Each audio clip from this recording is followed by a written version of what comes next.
तो कल की हमारी कक्षा में हमने क्या पढ़ा था? हमारी कल की कक्षा में मौलिक अधिकार में हमने समानता का अधिकार पढ़ा दिया। हम 5 मिनट में उसका रिवीजन कर लेते हैं। मौलिक अधिकार में समानता का अधिकार में हमने क्या बताया बेटा? समानता का अधिकार इंपॉर्टेंट है।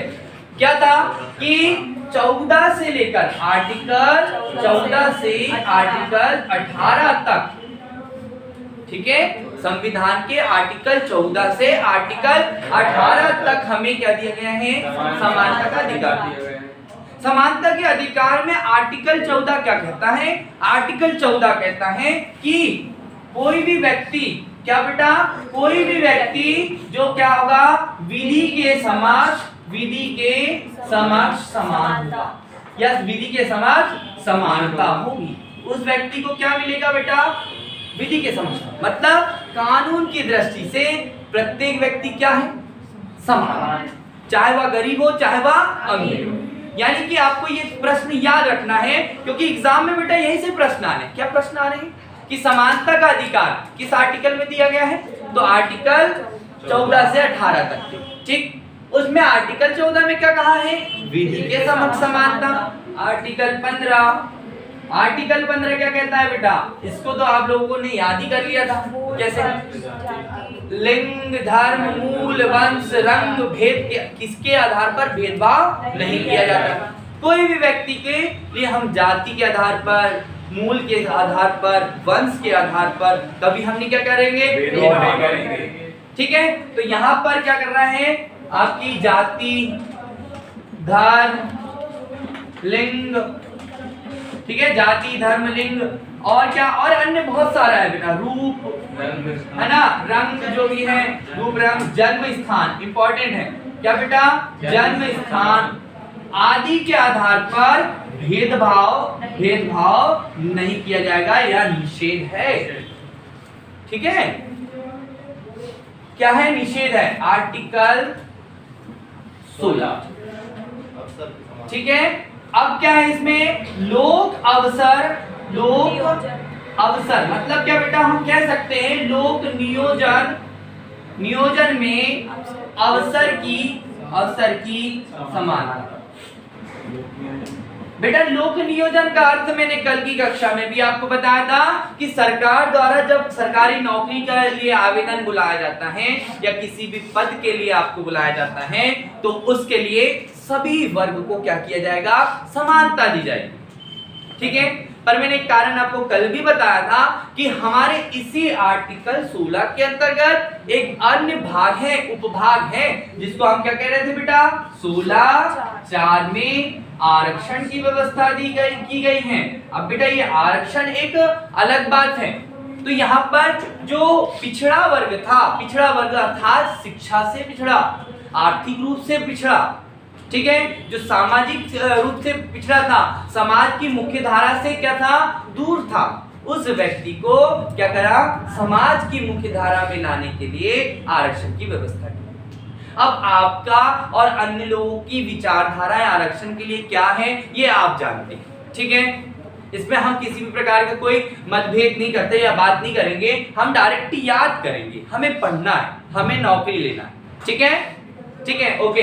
आरक्षण से हमें इस डिबेट करने से हमें नौकरी या हमारा समय ही जाना है बेटा, कोई मतलब नहीं है। तो आर्टिकल 17 क्या बोल रहा है? अस्पृश्यता का अंत, अर्थात छुआछूत, अनटचेबिलिटी, अर्थात इस अधिनियम, इस आर्टिकल के अंतर्गत हम क्या करेंगे?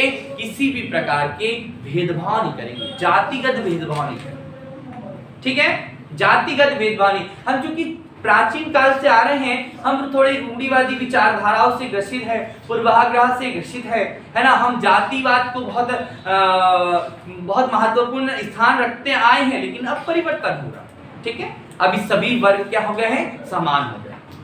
पहले हम पढ़ते आए हैं कि ऋग्वेद के कौन से मंडल? 10वें मंडल के में पुरुष सूक्त दिया, और उस पुरुष सूक्त में 4 वर्ण दिए। क्या? ब्राह्मण, क्षत्रिय, वैश्य और शूद्र। तो उन 4 वर्णों के हिसाब से क्या हम धीरे धीरे उसमें क्या है? कुरीतियां उत्पन्न होंगी, विकृति उत्पन्न होंगी, कर्म के आधार पर, जन्म के आधार पर बन गया। ठीक है। तो अब धीरे धीरे इसमें भी क्या हो रहा है बेटा, आधुनिकता में बढ़ते जा रहे हैं, सुधार हो रहा है। ओके, तो चिंता नहीं करें, हम इसमें हमारी समाज इस अस्पष्टता का अंत करने में बहुत आगे है। और जैसे अगर नहीं हो रहा था तो शुरुआती दौर में इस अधिनियम को, इस आर्टिकल को लागू करवाने के लिए पहला मैंने बताया था कल की कक्षा में भी, सिविल संरक्षण अधिनियम 1955 1955। इस सिविल संरक्षण अधिनियम 1955 के अंतर्गत क्या हो रहा है बेटा, मैंने बताया था कि अगर कोई एससी वर्ग के साथ में अपराध कर रहा है कोई वर्ग, तो उसको सजा दी जाएगी, किस आधार पर, अस्पष्टता के आधार पर। ठीक है, कोई एसटी और एसटी वर्ग, एसटी और एससी वर्ग के साथ, अनुसूचित जाति जनजाति वर्ग सॉरी के साथ में यदि भेदभाव करता है या छुआछूत जैसी कुछ परेशानी उत्पन्न, उनके साथ भेदभाव या लड़ाई झगड़ा करता है या उस वर्ग को दबाता है, तो उसके लिए एक अधिनियम बनाया था, अनुसूचित जाति जनजाति अत्याचार निवारण अधिनियम 1989। ठीक है, तो ये ध्यान रखना है। तो ये अधिनियमों की सहायता से हमने धीरे धीरे धीरे इस प्रकार की होने वाली कुरीतियों को, विकृतियों को क्या किया बेटा, समाप्त करने का प्रयास किया। आगे चले, आगे हमने बताया था 17 के बाद में आर्टिकल 18। आर्टिकल 18 में क्या कहा, आर्टिकल 18 में कहा कि उपाधियों का अंत, याद रखना बेटा, उपाधियों का अंत किसमें किया, आपके आर्टिकल 18 में। 18 आर्टिकल के अंतर्गत सेना और शिक्षा के क्षेत्र में उपाधियों का अंत नहीं है, वो तो दी जाती है। ठीक है, इसमें भारत रत्न है ना, पद्मश्री, पद्म विभूषण है ना, पद्म भूषण, इनको भी इसमें माना गया है, पर इसमें ये उपाधियों में नहीं माना जाता है, ये सम्मान में माना जाता है। ठीक है, भारत रत्न की, भारत का सबसे सर्वोच्च सम्मान कौन सा है, भारत रत्न है, ये आपको ध्यान रखना है। तो बेटा मैंने आपको जो भी बताया, ये क्या बताया, समानता का अधिकार। ओके, आगे बढ़े, आगे हम बताते हैं आपको स्वतंत्रता का अधिकार। क्या बताते हैं, स्वतंत्रता का अधिकार। जो स्वतंत्रता का अधिकार है, इससे एग्जाम में प्रश्न आएगा, तो वो ध्यान रखिए। मैं इसको शॉर्ट में बताता हूं कि आर्टिकल 19 क्या कहता है बेटा, आर्टिकल 19 कहता है वाक एवं अभिव्यक्ति की स्वतंत्रता। ठीक है बेटा, अभिव्यक्ति की स्वतंत्रता। इसमें मैंने क्या बोला था, इसमें मैंने कहा था कि 19A क्या बोला था बेटा, 19A बोलने की स्वतंत्रता। ठीक है, बोलने की स्वतंत्रता। अब यहीं पर और एक चीज बताई थी मैंने, बोलने की स्वतंत्रता के साथ में प्रेस की स्वतंत्रता। ठीक है, क्या बताई थी बेटा, प्रेस की स्वतंत्रता। साथ में हमने राइट टू इंफॉर्मेशन, RTI। ठीक है, ये 2005 के अंतर्गत आया है, 2005 के अधिनियम के अंतर्गत आया। RTI क्या है बेटा, राइट टू इंफॉर्मेशन, सूचना का अधिकार। ठीक है, तो इसको बाद में अपन और विस्तृत रूप से पढ़ेंगे। ठीक है, 19B में हमने क्या बोला था, सभा या संगठन, सभा करने का अधिकार। और वो सभा कैसी, बिना हथियार के शांतिपूर्ण तरीके से सभा करने का अधिकार किसको है बेटा, आर्टिकल 19B में। सभा की तो क्या बना, संगठन बना, संगठन, या हम ये कह सकते हैं, लड़की कह रही है कि संघ बना, तो यह संघ बना, यूनियन बना। ठीक है, और इस यूनियन से हमने क्या किया, यूनियन के साथ हम घूमने चले गए। ठीक है, मतलब आवागमन की सुविधा। आपको ये ध्यान रखना है संविधान में कि हम भारत के किसी भी क्षेत्र में आ जा सकते हैं, घूम सकते हैं। तो हमें घूमने की स्वतंत्रता, आवागमन की स्वतंत्रता 19D में दी है ना, आवागमन की स्वतंत्रता। मैंने कल की कक्षा में आपको, कल के वीडियो में आपको बता दिया है मैंने कि क्या है इसके बारे में विशेषता। तो आवागमन यानी कि घूमना फिरने की स्वतंत्रता। 19D के बाद में E आया था बेटा, क्या था, निवास करने की स्वतंत्रता, निवास। अब देखियो बेटा, अब आपको मैंने इस पर ज्यादा मैं नहीं बताऊंगा, निवास करने या बसने की स्वतंत्रता लिखते भी चलिएगा आप लोग। क्या हो रहा है कि निवास या बसने की स्वतंत्रता जम्मू कश्मीर राज्य में नहीं थी। ठीक है, क्योंकि वो हमारे भारत का अभिन्न अंग तो था, लेकिन उसे हमने विशेष राज्य का दर्जा दिया आर्टिकल 370 के अंतर्गत। ओके, दोहरी नागरिकता के कारण। ओके, तो हम वहां घूम तो सकते थे, लेकिन वहां पर वहां की परिसंपत्ति को हम खरीद नहीं सकते थे या वहां बस नहीं सकते थे, वहां के मूल निवासी नहीं हो सकते थे। लेकिन आर्टिकल 370 हटा, ठीक है, जैसे ही हटा तो हमें ये सारी की सारी सुविधा मिलने लगी, क्योंकि भारत की नागरिकता कैसी, एकल, और जम्मू कश्मीर की कैसी, दोहरी। वहां पर भारत की भी थी और जम्मू कश्मीर की थी, लेकिन अब दोहरी तो नहीं रही। क्यों? क्योंकि वो विशेष राज्य का दर्जा समाप्त हो गया। ध्यान रखना, यहाँ से प्रश्न पूछा जाएगा। अब बेटा ई के बाद में एफ था, और एफ को मैंने बताया नहीं था, हटा दिया गया था, क्योंकि यहाँ पर क्या था, हाँ, तो संपत्ति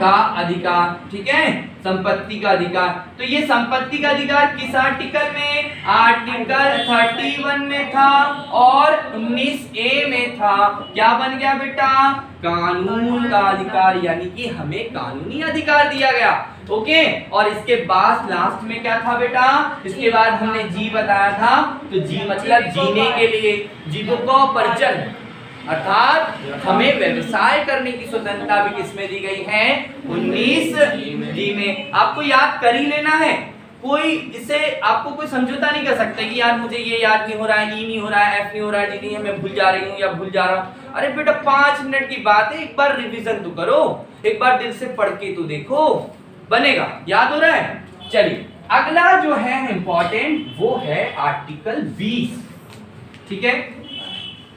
आर्टिकल 20 क्या कहता है, आर्टिकल 20 कहता है दो सिद्धि के संदर्भ में संरक्षण। क्या बोल रहा है बेटा, आर्टिकल 20 कह रहा है दो सिद्धि के संदर्भ में संरक्षण। अब देखो बेटा, मान लो कि आप दो सिद्ध हो गए, आप अपराधी बने हो गए या बन गए हैं, ठीक है, आप अपराधी बन गए हैं या आपको अपराधी बना दिया गया किसी का, तो आपको क्या सुविधा दी जाएगी या आपका कैसे संरक्षण किया जाएगा। तो हमें 3 प्रकार की सुविधा दी जा सकती है या हमें 3 प्रकार की स्वतंत्रता दी गई है, ठीक है। क्या है कि पहला तो कि एक अपराध के लिए कोई भी व्यक्ति होगा, कोई भी अपराधी होगा, उस व्यक्ति का एक अपराध होगा तो उसके लिए एक ही सजा होगी। एक अपराध के लिए कितनी सजा होगी, एक सजा होगी। और जिस समय उसने अपराध किया है, ध्यान देना बेटा, जिस समय उसने अपराध किया है उसी के समय का जो कानून बना होगा, ठीक है, उसी से संबंधित सजा मिलेगी। जैसे मान लो कि आपने 31 दिसंबर 2020 को कोई अपराध किया, ठीक है, और उस अपराध की सजा 7 वर्ष थी अधिकतम, ठीक है, लेकिन 1 जनवरी कल की तारीख 2021 में आपने कोई दूसरा अपराध कर दिया और वही अपराध किया और उसकी सजा अधिकतम 10 वर्ष है। तो आपको किस अपराध के अंतर्गत सजा मिलेगी, तो आपने जो जिस तारीख को किया है और जिस तारीख को जो कानून है उस कानून के अनुसार ही आपको सजा मिलेगी। मैंने ये जनरल आपको सरल शब्दों में समझाने का प्रयास किया है, ठीक है। तो क्या कहा पहले, एक अपराध के लिए एक सजा, एक ही सजा होगी बेटा, एक सजा, ठीक है। दूसरा, अपराध के दौरान जो कानून था उस अपराध के दौरान कानून के अंतर्गत ही आपको सजा मिलेगी, ठीक है। अपराध के समय लागू कानून से सजा मिलेगी, ठीक है बेटा।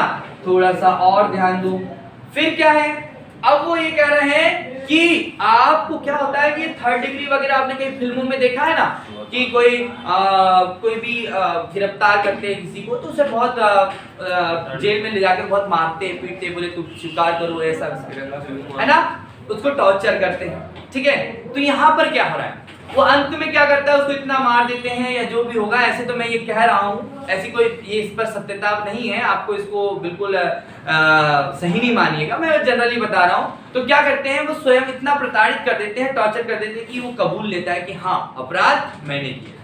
तो यहाँ पर भी क्या कह रहे हैं कि स्वयं के प्रति गवाही देने के लिए बाध्य नहीं किया जाएगा। मतलब कि तूने ये अपराध किया है या आपने अपराध किया है, उस फलाने व्यक्ति ने स्वयं ने अपराध कबूल कर लिया, ऐसा कई बार होता है ना। तो हम आपने कोई अपराध कबूल कर लिया है अपराध, तो हम आपको कहेंगे क्या आपने अपराध किया है, तो आप बोलेंगे नहीं, या आपको हम दबाव से हाँ बुलवाए तो ये गलत। तो ऐसी व्यवस्था भी हमारे यहाँ पर की गई है। क्या किए गई है कि आपको स्वयं के विरुद्ध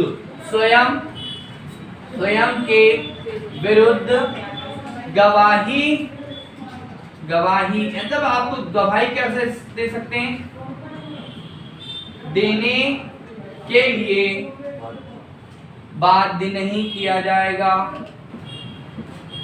आपको ध्यान रखना, नहीं किया जाएगा। ओके, तो आर्टिकल 20 में 3 प्रकार की आपको स्वतंत्रता है। पहले तो एक अपराध के लिए एक सजा, एक अपराध के लिए एक सजा, जिस समय अपराध किया उसी के अंतर्गत आपको उसी से संबंधित कानून के अंतर्गत सजा। तीसरा, स्वयं के विरुद्ध क्या नहीं कर सकते, गवाही देने के लिए बाध्यकारी नहीं। ये आपको ध्यान रखना है, यहां से एग्जाम में प्रश्न पूछा जाएगा। अब आर्टिकल 20 के बाद में आर्टिकल आता है 21, और आर्टिकल 21 क्या बोलता है। आर्टिकल 21 को देखना बेटा, ये बहुत इंपॉर्टेंट है, ये बहुत चर्चा में भी रहता है। आर्टिकल 21 क्या कह रहा है बेटा, प्राण एवं दैहिक स्वतंत्रता। ठीक है, आपको थोड़ा सा ध्यान रखना है, प्राण एवं दैहिक स्वतंत्रता का संरक्षण। ठीक है, इतना ही आपको याद रखना है, प्राण एवं देह। आपके प्राण और आपकी देह मतलब आपके शरीर का क्या करेंगे बेटा, का संरक्षण करेंगे, पर ध्यान रखेंगे कि सुरक्षा करेगा। मतलब आपके प्राण और देह की स्वतंत्रता दी गई है, अर्थात उनकी सुरक्षा का अधिकार, उसको संरक्षित करने का अधिकार किसका है, उसकी जिम्मेदारी किसकी है, केंद्र सरकार की, भारत सरकार की। ठीक है, कि आपको किसी भी प्रकार से नुकसान ना हो, सुविधाएं हो, स्वच्छ वायु मिले, स्वच्छ वातावरण मिले, स्वच्छ पेयजल की सुविधा हो, अच्छी शिक्षा आपको मिले। ठीक है, जिससे आपका गुणवत्तापूर्वक जीवन हो। ठीक है, तो इससे संबंधित आपको क्या किया गया है, प्राण एवं दैहिक स्वतंत्रता। आप यहाँ पर सुसाइड नहीं कर सकते। ठीक है ना, आत्महत्या करना भारत सरकार की दृष्टि से तो क्या है, गलत है, अपराध होती होगी, जो भी सजा 2 या 3 साल की। आप एक बार करके देखो, बच जाए तो फिर आप जाइएगा सजा करने। चलिए, अच्छी बात है। तो आपको अधिकार से वंचित नहीं किया जाएगा, ये आपको ध्यान रखना है। अगला जो है हमारा इंपॉर्टेंट है बेटा, ये वाला जो है आर्टिकल 21 का, आर्टिकल 21A बहुत इंपॉर्टेंट। क्या है बेटा, क्या है, शिक्षा का अधिकार, शिक्षा का अधिकार बेटा, इसको अधिकार लिख दो।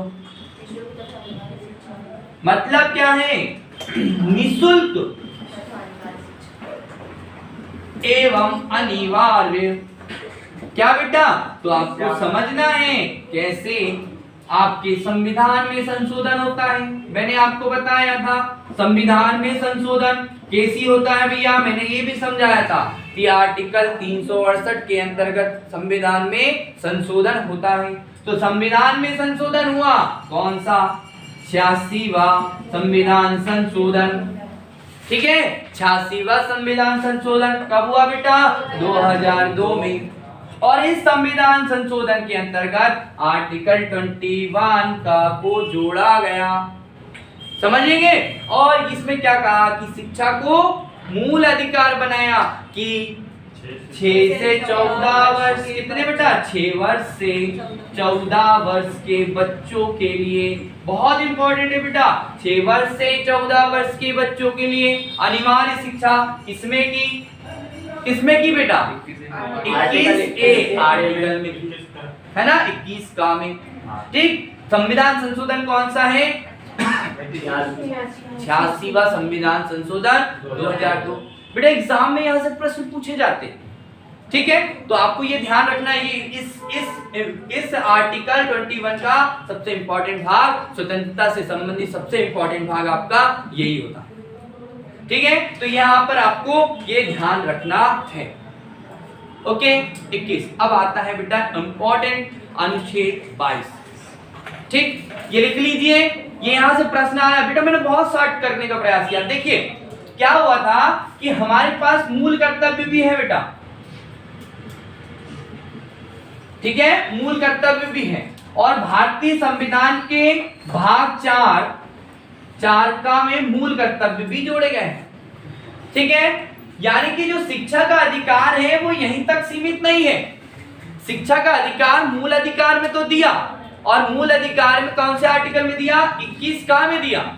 इसी के साथ ये कौन से हमारा मौलिक अधिकार किस भाग में है बेटा? मैंने समझाया हूं 3 नंबर के भाग में, भाग 3 में है मौलिक अधिकार। तो यहाँ पर हम एक और भाग देखते हैं, भाग 4। मैं आगे बताऊंगा बेटा, राज्य के नीति निर्देशक तत्व।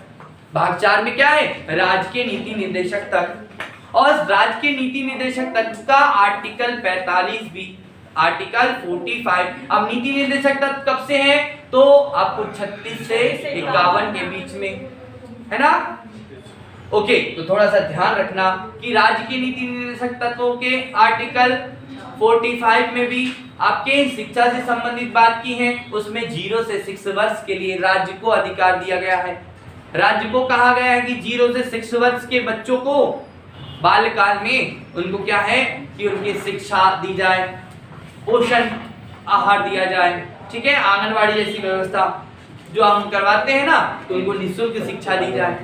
अगला उन्होंने क्या कहा, विशेष रूप से 86वां संविधान संशोधन 2002 6 से 14 वर्ष के बच्चों के लिए अनिवार्य एवं निःशुल्क शिक्षा, ठीक है। लेकिन बेटा आपको एक बार और याद रखना है कि भाग 4 में क्या, नीति निर्देशक तत्व, ये कहां से लिए? आयरलैंड से। मैंने आपको बताया था हमारे प्रमुख स्रोतों में यहां से प्रश्न आते हैं, ठीक है, प्रमुख स्रोतों से प्रश्न होते हैं कि राज्य के नीति निर्देशक तत्व कहां से? आयरलैंड से। मूल कर्तव्य रूस से, और मौलिक कर्तव्य अमेरिका से, यूएसए से लिए हैं, ठीक है। तो मूल कर्तव्य में एक और पॉइंट जोड़ा गया। हमने संविधान में क्या किया था बेटा? 42वां संविधान संशोधन किया 1946, अरे बेटा 76 में, 76 में, और इस मिनी संविधान कहा गया, इसको क्या कहा गया? मिनी संविधान। तो बेटा इसी में मूल कर्तव्य को जोड़ा, और मूल कर्तव्य की संख्या उस समय 10 थी। सरदार स्वर्ण सिंह समिति, बताऊंगा बेटा आपको बाद में, सरदार स्वर्ण सिंह समिति की अनुशंसा पर इसको जोड़ा गया, है ना। तो 11वां मूल कर्तव्य हमारा क्या आया कि प्रत्येक पालक जो भी हैं, संविधान के अंतर्गत लिखा गया कि पालकगण जो भी हैं जी 6 से 14 वर्ष के बच्चों के लिए मूल शिक्षा का देना उनका कर्तव्य होगा, चाहे उसके पालक होंगे, अभिभावक होंगे, या कोई भी उनका रिश्तेदार होगा जो उनके पास शिक्षा ग्रहण कर रहा है। तो 6 से 14 वर्ष के बच्चों के लिए उनका कर्तव्य बताया, इनमें अधिकार किया। मूल कर्तव्य, यहाँ मौलिक अधिकार में अधिकार दिया, यहाँ पर मूल कर्तव्य में पालकों को बताएगा कि आपका कर्तव्य है कि आप क्या करो, आपके बच्चों को शिक्षा दो, ठीक है। यहाँ पे आपको मौलिक अधिकार दिया कि आपको निःशुल्क एवं अनिवार्य शिक्षा मिले, ठीक है। अगला जो हमारा आर्टिकल है 22। क्या है बेटा? आर्टिकल 22। ये भी बहुत इंपॉर्टेंट है, इसमें बहुत शॉर्ट में इसको समझाने का प्रयास करूंगा मैं। बंदीकरण और निरोध के प्रति संरक्षण। यदि कोई व्यक्ति, पहले मैं लिख देता हूं आर्टिकल 22 क्या कह रहा है बेटा? कोई व्यक्ति बंदी कर लिया जाता है, समझिएगा, किसी व्यक्ति को बंदी कर लिया जाता है, अपराध कर रहा है, या उसने अपराध नहीं भी किया है, तो क्या करेंगे? गिरफ्तार करेंगे। तो सबसे पहले हम क्या पूछते हैं कि भैया हमारा वारंट बताइए, मतलब हिरासत में लेने का कारण हमें बताइए। दूसरा, अगर हमने हमें गिरफ्तार किया है या हमारे किसी व्यक्ति को गिरफ्तार किया है तो उसे 24 घंटे के भीतर में आसपास का जो भी न्यायालय होगा, मुख्य न्यायाधीश जो भी होंगे, मतलब जस्टिस के न्यायाधीश के समक्ष प्रस्तुत करना होगा 24 घंटे में। इसमें आने जाने के का समय छोड़कर। मान लो कोई व्यक्ति, आप जैसे कि दिल्ली घूमने गए और आपने क्या कर दिया, वहां कोई अपराध करके आया, भले ही वो अपराध नहीं है लेकिन उनकी दृष्टि में वो अपराध है, और किसी ने वहां पर आप पर अपराध दर्ज किया है, तो वहां से आपको लेने, यदि वो आपके शहर आते हैं आपको लेने, तो वो क्या होगा, आप पहले तो गिरफ्तार करेंगे और बताएंगे कि हिरासत में लेने का कारण कि आपने ये गलती की थी। फिर आपको 24 घंटे के भीतर वहां पर लेके जाना है, अर्थात आने जाने का समय छोड़कर। अब भैया 12 घंटे तो आपको यहाँ से दिल्ली जाने में लग जाएंगे, तो वो समय छोड़ेंगे ना, हिरासत कोर्ट के समक्ष आपको प्रस्तुत करेंगे। जैसे हम कहते हैं एक रीट हमें संवैधानिक अधिकारों उपचारों का अधिकार दिया है। मैंने आपको बताया था शुरुआत में संवैधानिक उपचारों का अधिकार क्या था बेटा, जिसमें हमने 5 प्रकार की रीट बताई थी और जिसमें हमने एक कहा था बंदी प्रत्यक्षीकरण, यानी कि जिसको गिरफ्तार किया है उसको कोर्ट के समक्ष क्या करें, प्रस्तुत करें। ठीक है, तो ऐसा यहां पर भी हो रहा है। बंदीकरण में 2 संरक्षण आपको दिया जा रहा है, तो कैसे, पहले तो हिरासत में लेने का कारण बताना होगा, दूसरा कि आपको 24 घंटे के भीतर क्या करना होगा, न्यायालय में पेश करना होगा, और तीसरा स्वयं की इच्छा, मतलब कि खुद की इच्छा से कोई मनपसंद वकील करने का अधिकार होगा। आपको याद होगा कि हम जब वर्ष 1919 में, आज से 100 साल पहले की बात बता रहा हूं कि 100 साल पहले वर्ष 1919 में रोलेट एक्ट आया था, याद है आपको? रोलेट एक्ट मतलब बिना वकील, बिना दलील और बिना अपील का एक एक्ट था, जिसको हमने काला कानून कहा। उसमें तो वकील भी नहीं कर सकते थे, पूछ भी नहीं सकते कि आपको क्यों गिरफ्तार किया। ठीक है, तो ऐसा कानून था उस समय, हमने उसी के लिए लड़े थे, और 13 अप्रैल 1919 को जलियांवाला बाग हत्याकांड हुआ था, और ऐसा भीषण नरसंहार अंग्रेजों के द्वारा किया गया था। आपको याद होगा बेटा, और वो भी कौन था, जनरल डायर द्वारा। ओके, तो ये जो काला कानून, तो यहाँ पर भी क्या हो रहा है, यहाँ पर हमें अधिकार दिए जा रहे हैं। कैसे अधिकार, कि आपको अपराध कर लिया है तो कोई बात नहीं, अपने आप को दोष मुक्त करने के लिए, अपनी बात रखने के लिए आप क्या कर सकते हो, अपनी पसंद का वकील रख सकते हो। कितने सारे बड़े महंगे महंगे वकील हैं, तो इनमें से किसी को भी रख सकते हो। एक आपने भारत के बहुत इंपॉर्टेंट वकील का नाम है जेठमलानी नाम के कोई व्यक्ति हैं जो दिल्ली में, अभी उन्हीं का कुछ समय पहले स्वर्गवास हुआ है, तो आपको थोड़ा सा ध्यान रखना है, वो बहुत इंपॉर्टेंट व्यक्ति है। भारत के सबसे महंगे वकील के नाम से जेठमलानी नाम का उनका नाम प्रसिद्धि प्राप्त है। तो बेटा इसमें क्या है, आर्टिकल 22 सबको याद हो गया, बंदीकरण एवं निरोध, बंदीकरण एवं रास्ता 24 घंटे में पार नहीं हो पाएगा, 4 दिन में पार हो, आने जाने का समय छोड़कर 4 दिन या 1 महीने में पार हो, है ना, कोई नहीं। ठीक है, बंदीकरण एवं निरोध में संरक्षण बेटा। ठीक है, पहला पॉइंट मैंने क्या बताया, हिरासत में लेने का कारण बताना होगा। दूसरा पॉइंट क्या बताया, 24 घंटों में न्यायालय में यानी कि कोर्ट में पेश करना होगा। क्या बेटा, 24 घंटे मतलब आने जाने का समय छोड़कर। ठीक है, ध्यान रखोगे। और तीसरा या अपनी पसंद का वकील करने का अधिकार। ठीक है बेटा, आज की कक्षा में आप लोगों को मैंने स्वतंत्रता का अधिकार पूरा करवाया। ठीक है, तो आपको ध्यान रखना है स्वतंत्रता का अधिकार आर्टिकल 19 वाक एवं अभिव्यक्ति की स्वतंत्रता, आर्टिकल 20 दोष सिद्धि में संरक्षण, आर्टिकल 21 प्राण एवं लोहित की स्वतंत्रता, आर्टिकल 21 का शिक्षा का अधिकार और आर्टिकल 22 बंदी प्रत्यक्षीकरण एवं बंदी एवं निरोध में संरक्षण। बेटा इसमें क्या है, पोटा, दमुका, रसूका जैसी भी चीजें इसमें आती हैं वो अधिनियम है, राष्ट्रीय सुरक्षा अधिनियम है ना। तो मैं इसके बारे में आपको बाद में बताऊंगा। आज की यहीं तक की कक्षा। आपको वीडियो कैसा लगा और आप हमें कमेंट्स कीजिए। चैनल पर यदि आप नए हो तो चैनल को सब्सक्राइब कीजिए, लाइक कीजिए। Thank you.